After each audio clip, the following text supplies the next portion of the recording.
here, so these people will come in to get free food, but they have a fresh manicure, they're smoking cigarettes, they're driving a nice car, they've got tattoos and piercings everywhere. Have you priced a tattoo lately? Anyone? No? Okay. My understanding is tattoos, they're expensive. So, and that's a very good and valid complaint. That you're out here working hard or have worked hard, and somebody's on the dole, but they still have money for what you would consider frivolous things. Anything else? Anyone? I have a pet peeve, Right. toll roads. What's that? My pet peeve is toll roads. Toll roads. Oh, okay, that's a good one. Joe? Every dollar I get, some new expense eats it up. Every dollar you get, some new expense eats it up. Okay, all right. I'm getting nowhere fast. Nowhere fast. All right. My health insurance just went through the roof. Good one. Health insurance. Yeah, I just got my quote for health insurance for 2015, and that was a big one. How many of you have to buy your own health insurance? And it went up. Yeah, a couple of us in here. My wife There you put a ceilings. it'll be double what you pay. I have, Oh, okay, go ahead, Elia. it's the same, I remember when I thought 50,000 was the biggest thing in the world, and I was gonna get there, like a house Mhm. or something. And there's always the I remember when I could do something, or I thought I could, but never able to. I remember when you could buy a house for X number of dollars, and then when you get there, the finish line seems to have moved on you. All right, so read through what you've written and summarize your primary beliefs about money into 3 statements. Example, don't lend money to relatives, money is a scorecard, spend all you want, we'll make more, money makes money, things like that. Summarize it into 3 statements, and there's a reason why. And we're going to help you analyze your money beliefs. Pick 3 out of that big group that you just wrote down.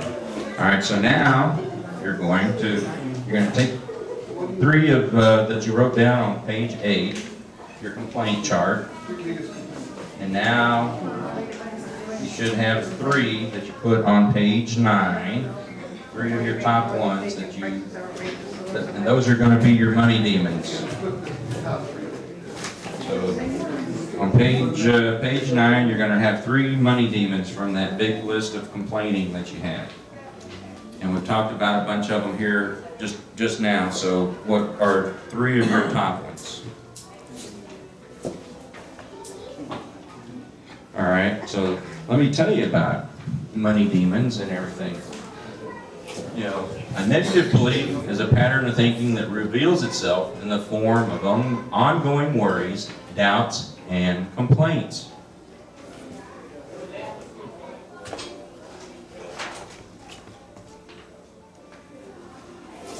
And what does it do? It creates guilt, stress, shame, fear, pain. A lot of negative beliefs when you have negative beliefs about money. And it affects your attitude, and it affects how you interact. It can be physically draining and mentally draining. So positive beliefs, a pattern of thinking that gives strength and the capacity to move forward. Love, joy, passion, energy, greatness, power. So your positive beliefs will lead you to peace of mind. So we've done the complaints, taxes are killing me. All of those were your money demons. So we've listed the 3 most prevalent negative beliefs about money that we have. And how do each of these beliefs affect you on a daily basis? Think about it. If you're always fretting over where your next dollar's coming from because, oh, I can't believe it, I'm paying taxes again, and And, you know, insurance, it keeps going up, I gotta have health insurance. These are all negative money beliefs that affect how you react and interact in the world. All right, so 3 money beliefs. Socialism's destroying the country and it hurt me and my family. Taxes are gonna kill me. My children can't handle any kind of inheritance. These are all money demons, and I'm sure everybody has their own. And if you don't, keep working on this. Go home and work on this and think about it, because it will help you in the long run. Okay, so you're paying the personal price for having these money demons. It can affect your income, savings, whether you're saving enough or not, or it affect your confidence, your satisfaction. Quick side story. Back when I was single before I met Julie, in between wife number 1 and wife number last, which is Julie, you know, I was making a decent living, and I was always afraid, is she going out with me because I have money, or is she going out with me because of me? And that was a money demon. And it was a money demon that I had to overcome. And I didn't date seriously for a long time. I mean, I just didn't want to expose myself to getting hurt, because some woman might come along and, you know, tell me all the right things, but really just be dating me because I was making a decent living. So that hurt me with relationships. It hurt me with my personal satisfaction, because, you know, I wasn't in a relationship or able to be in a relationship, and there was no real communication. So, and my personal happiness, I have to admit, I was miserable. I really was. So think about these things in your own personal situation and how different money thoughts and money demons have affected you. And it does affect your health and well-being. If you're in a bad mood or whatever, you're more susceptible to colds. That's been documented. So it does affect you. So write down the personal price associated with each of your money demons. You know, I don't trust people. I don't have a good relationship with my wife because we're arguing about money. You know, I can help you with the money part. There's 2 things that cause divorce. 2 big issues that cause divorce: money and sex. I'll help you with the money. The other one, you're on your own. But write those down. Write down your personal price that you're doing. And while you're writing them down, you know, as we unleash these demons, you know, we're able to get to know them better. And once you know and understand them, then there's things that we can do to help you clarify your beliefs and what it costs us, and then we can help you and improve it.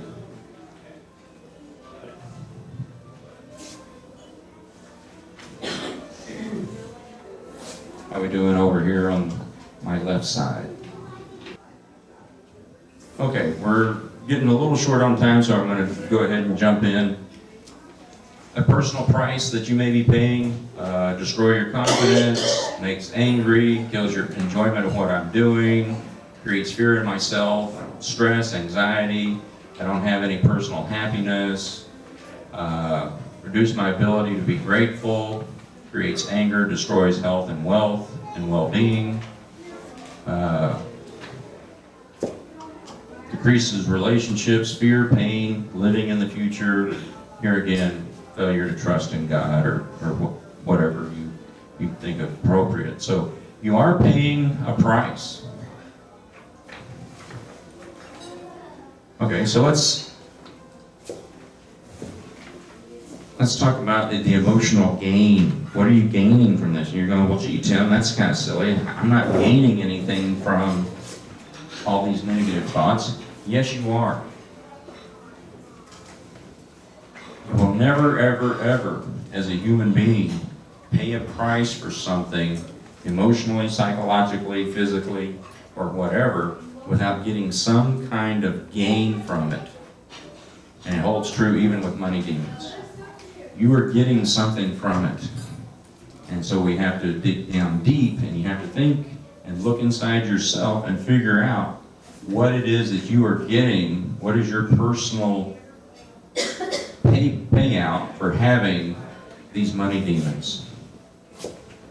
And we're going to go over it, and I'll talk about it a little bit. Get control. Well, you know, I just won't let my wife have the credit card. I'll control that. She won't be spending any money. Or I'll just take away the checkbook. You know, issues of control. Righteousness. Well, I work hard just because they don't want to. I'm not going to let them have any allowance this month. You know, talking about your kids. Justification.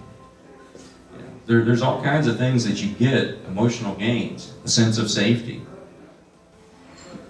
avoiding real communication, blaming others. Well, it's not my fault they raised the tax rates. You know, that guy up there in Washington, he just wants to take all my money. Not my fault. Avoiding responsibility, same thing. It's almost along the lines of blaming. So you're getting some kind of emotional gain from your money demons. Think about it. You are getting something out of it, or you wouldn't do it. Playing small. Well, if that's the way it's going to be, I'm just not going to do anything. Being the martyr. I've been accused of that one. And yes, I have money demons. And fortunately, I have a wife that loves me, and we have great communication. And she will take me aside sometimes and say, Tim, you're being a martyr. And she's right. And it goes to my money demons. I still have them. I work on them. I review them. I visit them. I've probably done this exercise a dozen times. And they come back. They crop up. You just have to know that you have them and work to get rid of them. Okay, so you need to honestly confront the emotional gains you've been getting from your money demons. Like I said, righteousness, control, blame others, playing God, being the martyr.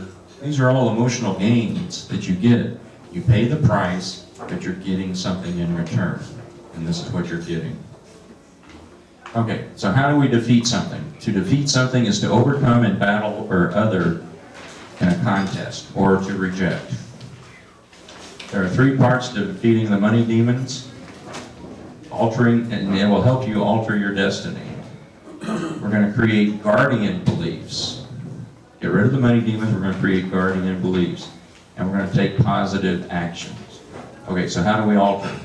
You have your existing beliefs, which creates the actions that you've been doing, whether it's being, getting your emotional gains, whether it's being the martyr or whatever. And you get the same outcome and very limited change. So you have limited destiny. Very, very limited destiny. If you do the same thing over and over, what's the definition of insanity? According to Einstein, doing the same thing over and over and expecting different results? Well, that's what's happening if you don't do anything with your existing beliefs.